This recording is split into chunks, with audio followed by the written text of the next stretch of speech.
નમસ્તે મિત્રો, સ્વાગત છે તમારું આજના ફરી એક નવા વિડીયોમાં। તો આજે આપણે વિડીયોમાં વાત કરશું ગુજરાત રાજ્યના શિક્ષણ વિભાગ અંતર્ગત ગ્રાન્ટેડ શાળાઓમાં ક્લાર્કની ભરતીની જાહેરાત કરવામાં આવી છે, તેના વિશે આપણે આગળ વિડીયોમાં વાત કરવાના છીએ। તો મિત્રો, વિડીયોના અંત સુધી જોતા રહેજો। ચેનલમાં નવા હો તો ચેનલ સબસ્ક્રાઇબ કરી લેજો, જેથી તમને ગુજરાત સરકારની દરેક સરકારી ભરતી રિલેટેડ તેમજ ગુજરાત સરકારની દરેક સરકારી યોજના રિલેટેડ સચોટ અને સરળ માહિતી મળી રહે। તો ચલો મિત્રો, આપણે વિડીયોની શરૂઆત કરીએ।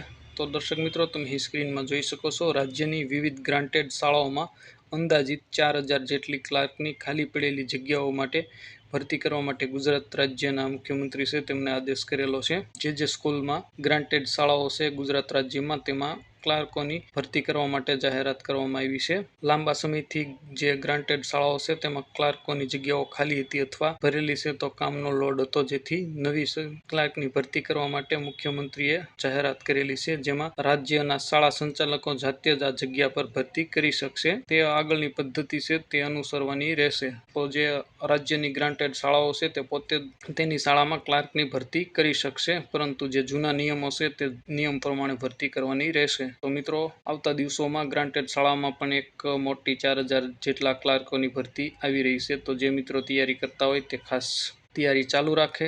તો મિત્રો, આ એક ક્લાર્કની નવી ભરતી આવવાની છે તેના વિશે મેં તમને માહિતી આપી। આશા રાખો આ વિડીયો તમને પસંદ આવ્યો છે। વિડીયો પસંદ આવ્યો તો વિડીયોને લાઇક, શેર અને ચેનલને સબસ્ક્રાઇબ કરવાનું ભૂલતા નહીં। તમારા કોઈ પ્રશ્ન હોય તો ચોક્કસ અમને કમેન્ટ કરીને જણાવજો, અમે તમારા પ્રશ્નનો ઉત્તર આપીશું।